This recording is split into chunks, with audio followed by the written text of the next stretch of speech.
talking about my great friend Harry Bollback and playing you some of his songs and talking about our friendship together. When I was a kid, we used to sing a song that he wrote years ago called You Must Be Born Again, and it went like this.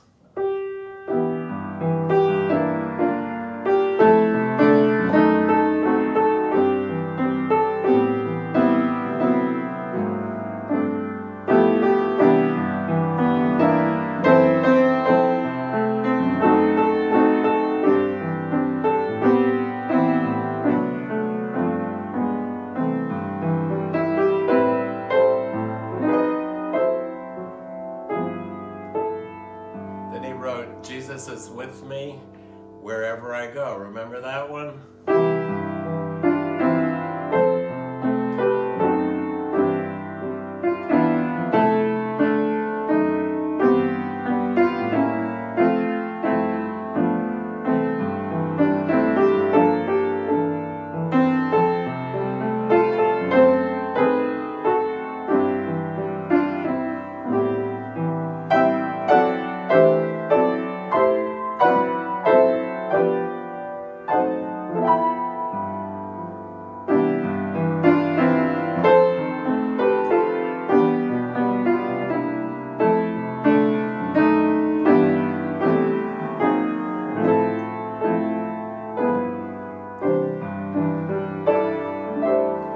Jesus does go with us wherever we go.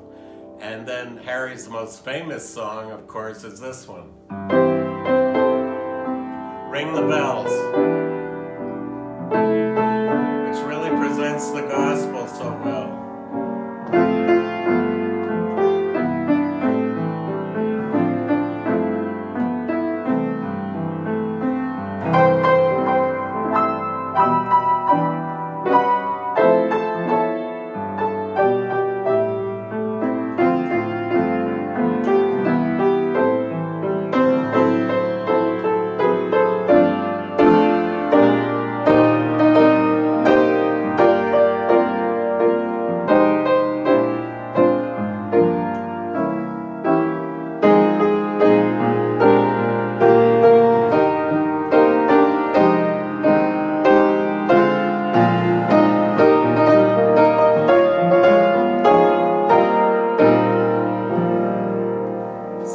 Some of Harry's wonderful songs, and I'm lucky enough to be one of the people that knew him from a long time ago. In fact, when I was born, he got to the hospital before my dad did, and I think he was only a teenager, maybe 16 or 17, and he came in to see me before my dad got to see me, and the nurse said, "Boy, he's really young to be a father."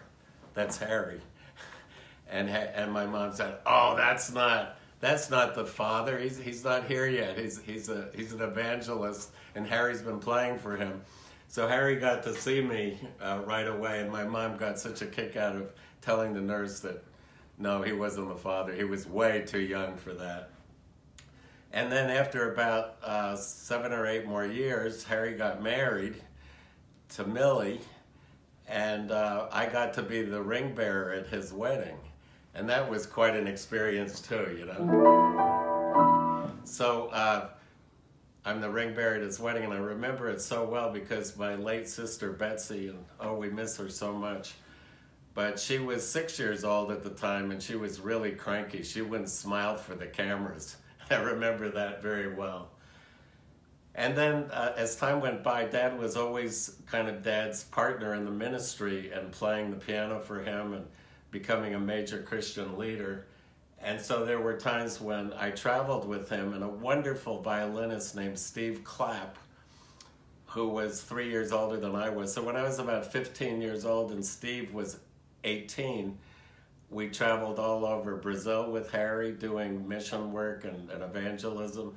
And then we also traveled all over the United States. And Steve went on, interestingly enough, to become the dean of the renowned music school, Juilliard, in New York.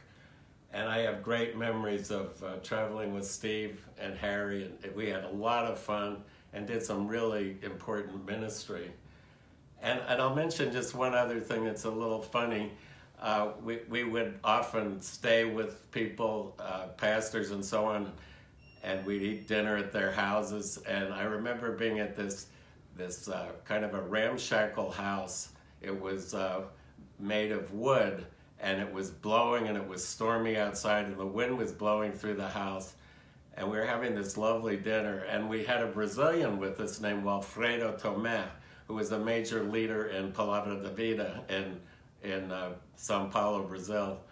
And he was traveling with us, and so I said to Walfredo, I said, if you want to really be nice to your host, and say something nice to her, just say, I think we better get out of this fire trap before the roof caves in, before it blows over.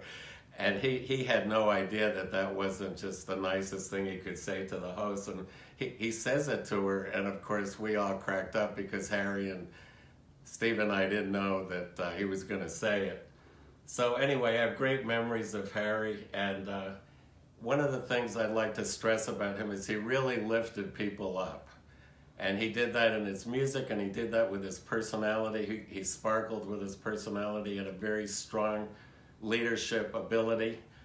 And I want to show you at the end of Ring the Bells, he loved to do this. He would lift people up by going up a minor third, like I'll play it in the key of C, the ending. He'd go from C to E flat, which would just lift you up. And some of the great songwriters, from New York, like Jerome Kern would do this a lot, and I don't know, Harry probably just picked that up along the way.